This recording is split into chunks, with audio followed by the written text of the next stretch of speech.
Assalamualaikum warahmatullahi wabarakatuh. Alhamdulillahilladzi anzalal Qur'an hudal linnasi wa bayyinatin minal huda wal furqan. Asyhadu an la ilaha illallah wahdahu la syarikalah. Asyhadu anna Muhammadan abduhu wa rasuluhu alladzi la nabiyya ba'dah.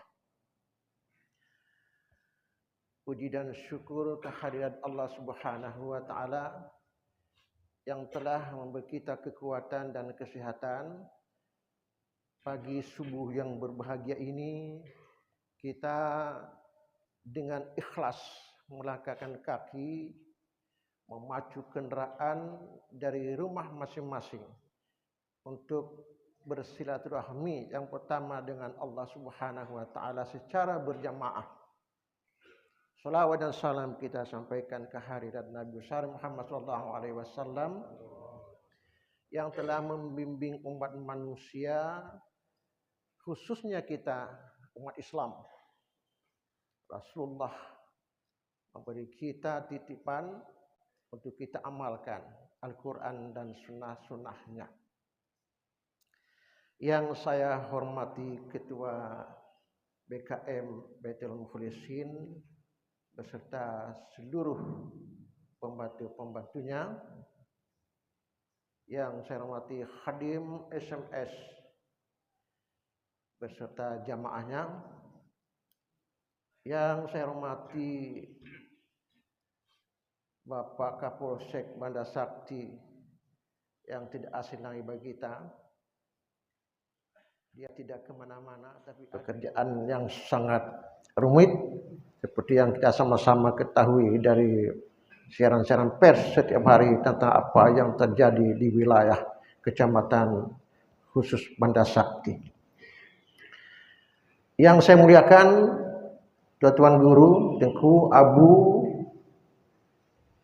dan seluruh jamaah, Bapak, Ibu, saudara-saudara yang hadir di masjid yang berbahagia ini. Sebagai mukaddimah bahwa kita sudah bisa membayangkan kalau masih ada umur kita tidak mengerti, tidak tahu kapan kita akan berakhir. Mana tahu bulan puasa ini kita terakhir. Bahwa malam Kamis depan kelihatannya mayoritas umat Islam sudah memulai Ramadan. Kenapa? Bahwa posisi hilal per hari Rabu itu genap 30 Sya'ban. Posisi hilal sudah sampai ke 7 derajat 57 menit 17 detik. Itu perhitungan hisab. Tapi ternyata juga berdasarkan ru'yah, ketika Badan Falakiyah Kemenak Provinsi melalui observatorium di Longga juga ditemukan ketika menguraikan tentang nisfu Sya'ban, ternyata sudah di atas 3 derajat. Berarti antara ru'yah dengan hisab itu tidak ada perbedaan. Kenapa? Sudah dijamin Al-Quran. Asy-syamsu wal qamaru bihusban. Karena saya baca beberapa artikel menyebutkan bahwa hierarki penentuan penanggalan itu ru'yah dulu. Belum ada hisab, tak boleh ada hisab. Ini salah. Kenapa? Duluan ada Al-Quran. Kata-kata ru'yah di hadis. Jadi hadis dia. Sumu li ru'yatihi wa afiru li ru'yatihi. Jangan kita samakan dengan antara negeri kita yang ada di garis khalistiwa itu dengan yang ada di Arab. Di Arab itu Coba kita bayangkan berapa kali hujan di Arab. Sesekali. Arab Saudi khususnya umpamanya. Sampai tengah malam saja masih terang. Kali kita yang sudah sering umrah, sudah haji, kita bisa menyaksikan bagaimana posisi malam khususnya di Arab Saudi itu usah dipertentangkan. Nggak ada bedanya ru'yah dan hisab karena diakui dua-dua oleh Al-Quran. Salah satu dibuang, berarti kita sudah membuang Al-Quran. Nah, oleh karena itu ternyata penglihatan secara ru'yah di Loknga dengan hisab yang dilakukan di Jogja ternyata derajatnya sama. Coba bayangkan itu. Kok bisa? Dan harus kita tahu bahwa hisab itu tidak pernah meleset. Sudah berapa puluh tahun sejak ada alat-alat canggih dengan pembaharuan perhitungan secara falaki. Gak pernah meleset dengan hasil ru'yah. Tapi ru'yah pernah meleset. Pada tahun 90-an kami di Medan masih puasa hari itu, keluar pengumuman di RRI, saudara-saudara sekalian ternyata bulan sudah tinggi supaya berbuka puasa. Itu jam 11 siang. Ada pengumuman. Kan malu itu. Berarti ada yang salah pada ru'yah itu. Nah, jadi pernah meleset ru'yah, hisab tidak pernah meleset. Inilah hebatnya Al-Quran. Jadi jangan dipertentangkan mana yang penting, mana ru'yah, mana hisab. Kita pakai salah satu boleh, ru'yah silakan, hisab silakan, dua-dua pun boleh. Kenapa? Badan hisab dan ru'yah di Kemenak Pusat itu kan dipakai itu, walaupun nanti pada hasilnya ru'yah yang ditonjolkan. Cuma diakhirkan. Karena banyak yang minta sekarang diumumkan mana hisabnya, nanti ru'yah umumkan lagi, tapi enggak dibilang. Sehingga banyak orang mengatakan ini Kemenak memenuhi masyarakat. Nah, akhirnya kita malu dengan apa yang disampaikan oleh Muhammadiyah. Ternyata Muhammadiyah begini. Ini salah lagi. Biarkan itu maklumat. Kita tidak mempertentangkan berapa jumlah puasa. Mau 29 silakan. Kenapa? Ada bukti. Mau 30 silakan. Dan kita sudah jelas kalau berdasarkan ukuran posisi hilal 1 Syawal pasti tidak sama. Bukan karena hasil ru'yah dan hisab itu bertentangan, bukan, tapi karena standar. Ya, Menteri Agama dalam lingkup Brunei, kemudian Malaysia, Indonesia, dan Singapura membuat kesepakatan. Kalau sebelum tahun 2001 sudah bisa masuk kepada awal bulan kalau sudah sampai 2 derajat. Sekarang ditambah 3 derajat. Berarti semakin tidak akan pernah sama sepanjang zaman untuk sholat bersama. Kenapa? Kalau perhitungan hampir seluruh kita lihat negara-negara muslim menggunakan wujudul hilal. Hanya 4 kita ini ya. Malaysia, Brunei, Indonesia, Singapura. Thailand aja nggak mau. Filipina nggak mau. Apa pula? Kok sampai 3 derajat? Maunya diturunkan dari 2 derajat ke 1 derajat. Udah ntar balik. Nah, jadi oleh karena itu, kalau ingin kita melihat bagaimana menetralisir ini, kita bisa mengikuti pidato almarhum mantan Ketua Umum PBNU, Kiai Haji Hashim Muzadi. Oh, itu luar biasa.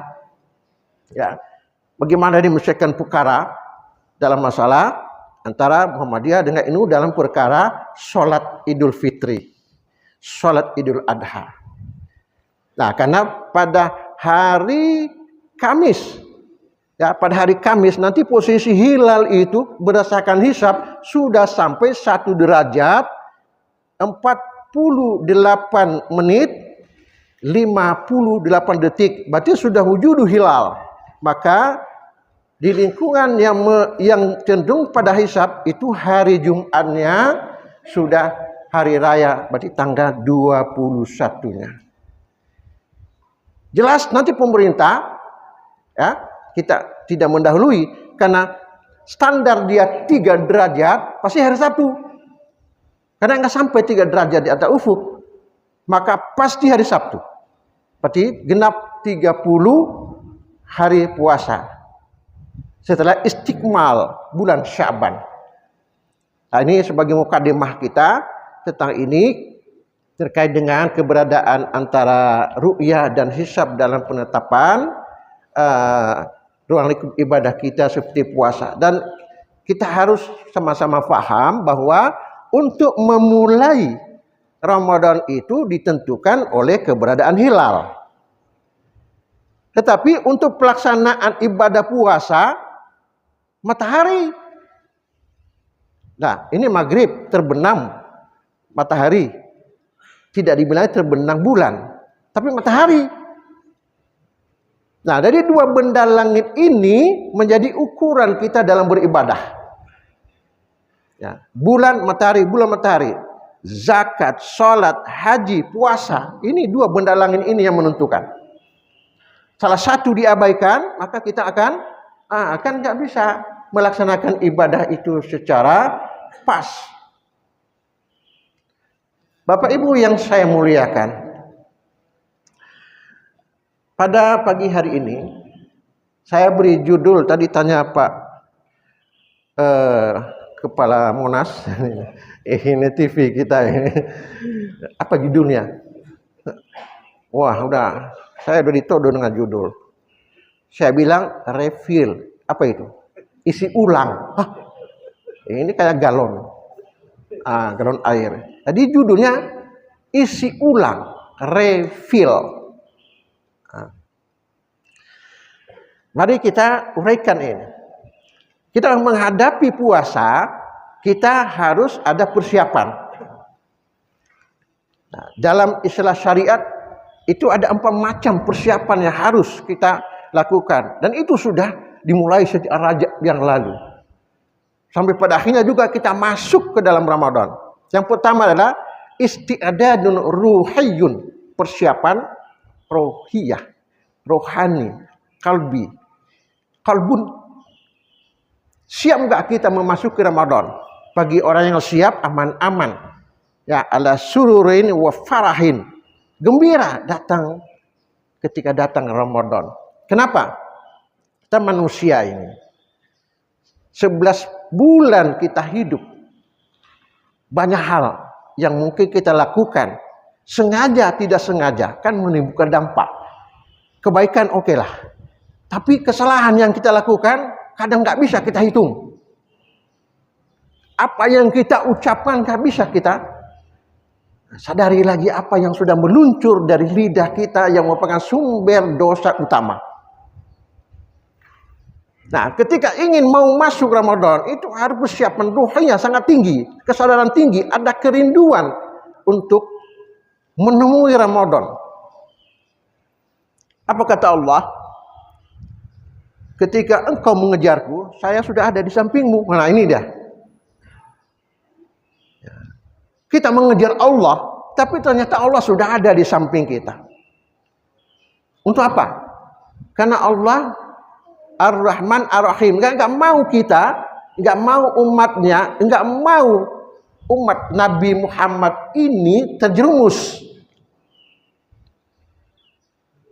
Kenapa setan begitu marah, sedih, stres kalau datang Ramadan?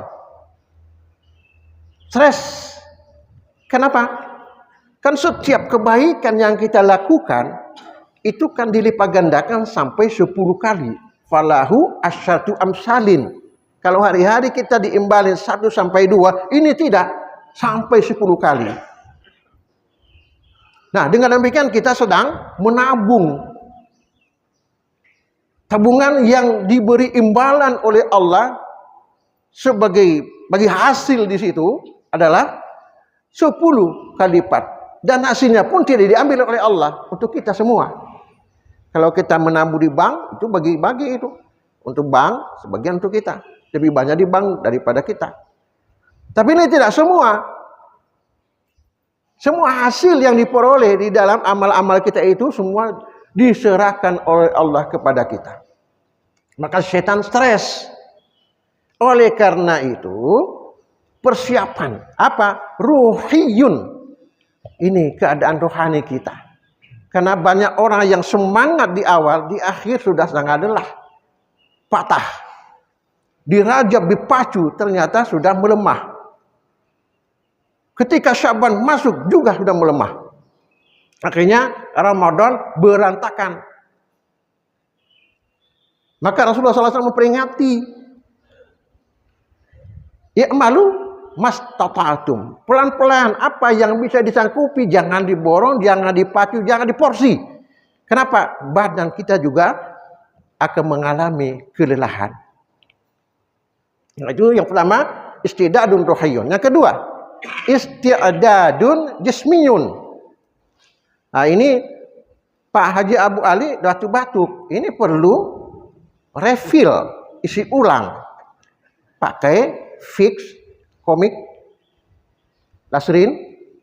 Kalau enggak, 3 hari ke depan ini down. Perlu diisi ulang. Kenapa? Ini kesehatan sudah mundur. Ya, ini mungkin karena kelelahan, tidak tidur karena tahajudnya tiap malam. Umpamanya. Nah, jadi oleh karena itu persiapan fisik jismiyun, mulai dari makanan yang kita peroleh, apa yang kita makan, semua adalah untuk menjaga kesehatan. Nah, itu namanya istidadun jismiyun. Yang ketiga, istidadun iktisadiyun, persiapan ekonomi. Orang berpikir, ini mau buka apa nanti?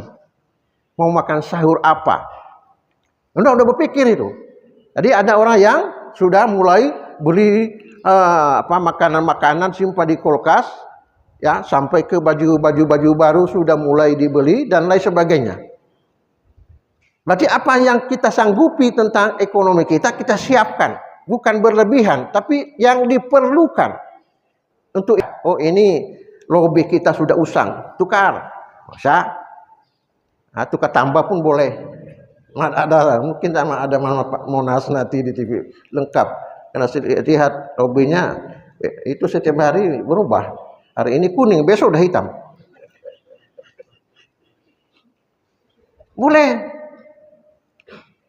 Jadi dengan demikian kita secara sederhana kita juga mempersiapkan apa yang mau kita makan.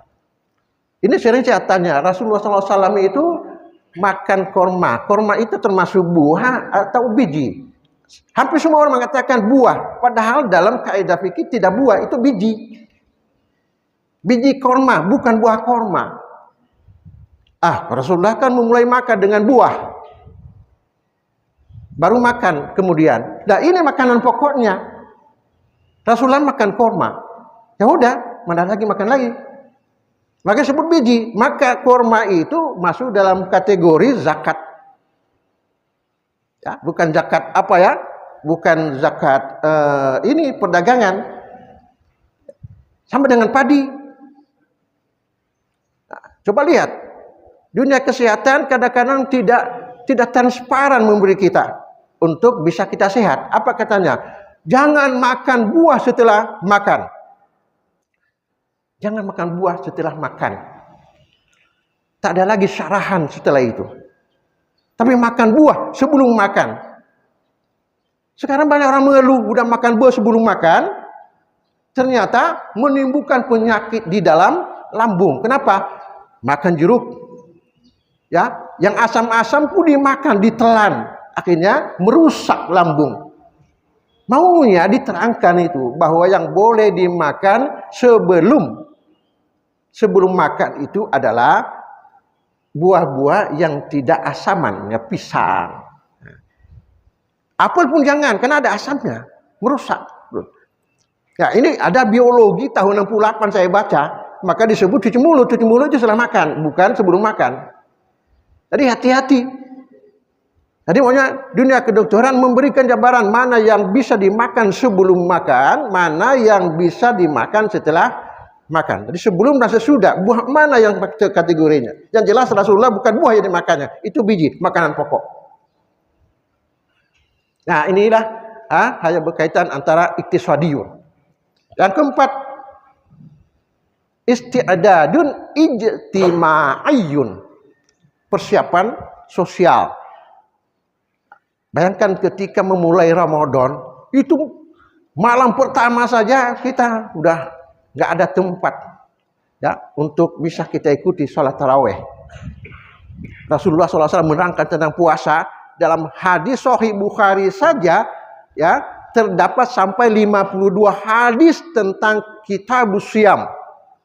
52 hadis. Satu paket dengan Ramadan, ada namanya kitab tarawih, itu 6 hadis dalam Sahihul Bukhari. Satu paket itu ada kitabul i'tikaf, 6 hadis, itu satu paket ini. Terangkan semua. Begini cara puasa, begini cara i'tikaf, begini cara tarawih. Lalu ada yang bertanya lagi, tarawih itu sama dengan udah selesai dengan qiyamul lail, ada tahajud lagi enggak? Nah, kalau itu panjang masalahnya. Kenapa? Fikhiyah. Kenapa? Qiyamul lail Rasulullah SAW tidak banyak yang tahu sebenarnya. Hanya yang nampak. Yang nggak tahu. Rasul berapa banyak sebenarnya dia berqiyamul lail, tarawih. Maka yang populer 11. Tapi di luar itu berapa lagi yang harus dia Rasulullah SAW melakukan sholat malam. Nah, sampai pada masa Umar menjadi 23. Boleh? Ya, udah dijamin. Alaikum bisunnati wa sunnati khulafaur rasyidin. Nah, udah aman itu. Bahkan ada yang 36 tambah 3, 39 rakaat. Itu mazhab Maliki. Dua model dalam mazhab Maliki. Ada yang 39 tambah witir. Ada 99 tambah witir. Jadi 96 tarawihnya tambah 3 witirnya. 96. Siapa berani mengatakan bid'ah? Nah ini pola qiyamul lail. Nah, qiyamul lail Rasulullah bukan seperti kita, itu saja. 11 rakaat Rasulullah SAW itu memanjang sampai sahur. Kita 15 menit. 23 saja hanya 5 menit. Bahkan ada yang 1 menit 23. Ada aliran laptop 1 menit dijamin 23 rakaat selesai. Nah, lalu apa yang kita lakukan? Oh, sudah tarawih 11 atau 23. Selesai jam 11. Bangun lagi. Ini sudah witir tadi. Udah hilangkan witirnya. Karena tidak ada witir istilahnya. Silakan sambung. Itu disebut dengan tahajud. Masih dibolehkan oleh para ulama. Silakan. Maka disebut ada qiyamul lail, tarawih, ya, qiyamul Ramadan. Bisa lanjungan tahajud. Maka banyak orang tahajud di Ramadan. Ya, 8 atau 20 berhenti tidak witir. Nanti bangun lagi jam 2, jam 3 dia menjelang sahur.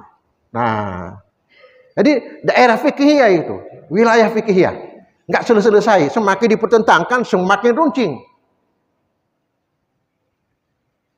Bagaimana cara mencikapinya? Amalkan yang bisa diamalkan. Mampu yang ini, itu lakukan. Kenapa? Sudah ada standar. Yang ini silakan. Karena sudah ada standar dalam mengamalkan Ramadan ini. Kenapa? Karena kita mau berebut. Kita sadar bahwa apa yang kita lakukan selama ini banyak yang kurang, banyak yang salah, ya sudah mulai merosot, sama seperti HP, melemah, ya bagaimana udah low baterai, udah susah, maka perlu diisi ulang, cas, harus dilihat ini hidup listrik enggak, kalau pensiun mati enggak masuk, refillnya gagal, udah ada listrik hidup. Tapi ini coknya ini goyang atau sudah putus, nggak masuk. Ketiga, jangan-jangan sistem masukan dalam HP sudah rusak, nggak masuk juga. Seperti itu tubuh kita, seperti itu amal kita. Periksa bagaimana cara refill ulang amal-amal kita yang kurang, yang salah. Ini Ramadan ini tempatnya. Maka orang berebut. Kita berebut. Tanggung-tanggung. Kenapa? Ada paket-paketnya yang satu tapi banyak sistem paketnya. Mulai dari tarawihnya, sedekahnya, ya, iktikafnya. Nah, belum lagi yang lain-lain. Tilawatil Quran. Ini kita iringi semua supaya full 29 atau 30 Ramadan itu benar 100% masuk. Wah, ini apa sebabnya? Pas cara kita merefill, mengisi ulang seluruh amalia Ramadan yang kita lakukan 1 bulan penuh. Kita isi ulang itu. Belum nanti ada, nah, kan di layar kita ada pesan-pesan bersihkan, ada sampah-sampah di dalamnya. Nah, dibersih-bersihkan. Nah, kita kan bersih-bersih kan? Bagaimana dengan istighfar? Bersih-bersih itu karena ada sampah di dalam ini. Ya, ketika Aisyah merasa ada dosa, tanya kepada Rasulullah langsung. Suami, ya Rasulullah, bagaimana biar mempercepat di Ramadan ini saya hapus semua dosa? Apa ajaran Rasulullah kepada Aisyah? Kudi Allahumma innaka afuwun tuhibbul afwa fa'fu anni. Itu dia amalan. Itu yang banyak doa yang dilakukan Aisyah selama Ramadan. Terus dia sambung. Jangankan waktu sholat, di luar sholat saja, itu aja yang diucapkan. Allahumma innaka afuwun tuhibbul afwa fa'fu anni. Allahumma innaka afuwun tuhibbul afwa fa'fu anni. Zikirnya itu dia. Nah, belum ada zikir lagi yang lain-lain. Kan bisa kita tambah lagi. Hindari udahlah, ya, hindari apa yang menjadi perbedaan dalam sistem berzikir. Nah, terlalu banyak kita berikhtilaf nanti lupa esensi kita bahwa kita sedang beribadah. Nah, semuanya kan sudah ada standarnya. Apa yang ada? Oh, ini mazhab Syafi'i, ini mazhab Maliki, ini udah.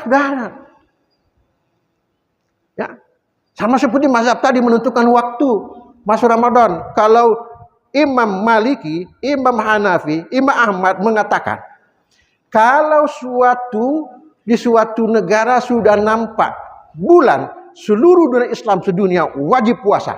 Itu 3 mazhab itu. Seluruh. Kalau sudah nampak di Indonesia, maka seluruh di negara-negara lain harus sudah puasa.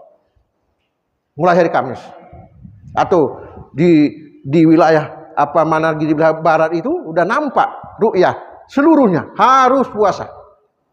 Imam Asy-Syafi'i mengatakan, ini satu mazhab, bahwa jika sudah terlihat bulan di suatu negara, wajib puasa bagi negara yang, ya, wilayah yang melihatnya dan wilayah-wilayah sekitarnya. Berarti negara-negara terdekat. Nah, kan beda ini. Dan dari dulu saja sudah terjadi ikhtilaf, perbedaan seperti itu. Jadi tidak perlu kita peruncing tentang perbedaan masalah memulai atau mengakhiri Ramadan. Seperti yakini, inilah yang saya lakukan. Ini udah berbeda, nggak puasa, tapi rajin ikhtilaf. Ini kesalahan berat. Nah, inilah Bapak Ibu yang saya hormati, bahwa paket Ramadan ini segera kita manfaatkan. Kita maafkan sebesar-besarnya. Nah, sampai Rasulullah juga masa tidurnya dikurangi. Kalau kita mengatakan al-ashru awakhir Ramadan, bahwa Rasulullah 10 hari akhir Ramadan itu iktikafnya, ya, non-stop. Tetapi 2 tahun menjelang Rasulullah meninggal dunia, wafat, itu 20 hari dia iktikaf. Nah, jadi orang hanya melihat 10 harinya. Ternyata Rasulullah 20 hari pernah, itu pada ujung hayat beliau. Ya. Kalau kita 10 hari alhamdulillah, 7 hari alhamdulillah, 1 hari pun nggak masalah. Ini kemampuan masing-masing ini. Ya. Ada yang meningkatkan kualitas apanya ini, refillnya dengan hafal Al-Quran. Ya, pernah ada ibu-ibu selama Ramadan, itu ada apa saya baca di Baitur Rahman, Masjid MPR. Itu ibu-ibu selama 30 hari tidurnya di Masjid Baitur Rahman. Bisa selesai hafal 30 juz. Ya udah susah. Ya. Pensiunan PNS. Tidur dari malam pertama sampai akhir Ramadan. Hafal 30 juz. Aduh. Kita 30 tahun juz 30 itu belum selesai. Itu pun diulang-ulang juga itu. Ya, yang diulang-ulang mulai Wadduha sampai An-Nas. Ya, 30 juga. Juz 30, balik 30 juz, aman, berat. Ya, nunggu-nunggu tempat storan, jangan store sendiri. Store. Cari orang kan, belum tentu mau mendengar apa yang kita hafalkan. Nah, bagaimana store-nya? Ketika sholat sunat baca ayat panjang. Apa yang sudah hafal? Al-Baqarah. Baca seluruh 286 ayat Baqarah rakaat pertama. Ini tidak sholat sunat alif lam mim Allahu Akbar. Selesai. Cepat. Tadi kapan bisa melakukan? Isi ulang kalau sudah pas-pasan kita beramal. Itulah yang dapat saya sampaikan pada pagi yang berbahagia ini. Kita dukung apa program SMS tentang melakukan safari Ramadan khusus di luar di daerah terpencil dalam wilayah Kota Lok Sumawe. Ya, cuma saya minta izin sama nggak bisa ikut. Karena seminggu jadwal Lok Sumawe sesi penuh, ya, pagi subuh, kemudian seminggu di Medan, 12 hari di Medan. Seminggu saya ada jadwal di Bekasi. Ada juga saya di Bekasi. Oh, hebat juga. Wah, ini dai kondang. Dai 10 orang. Tak usah cerita. Ya, kok bisa seperti itu? Karena banyak BKM-BKM-nya mantan-mantan murid saya. Itu masalahnya. Jadi jaringannya karena mantan murid. Isi istilah. Udah dibeli tiket. Sampai rangkap 2 tiket deh. Untuk pergi kan 1 orang 1 tiket, kok kalian bikin 2? Karena berebut beli tiket. Wah, ini pahala mereka juga isi ulang besar. Nah, demikian yang dapat saya sampaikan. Mohon maaf kalau ada yang salah. Nas'alullaha khairal jazaa wat taufik. Wassalamualaikum warahmatullahi wabarakatuh.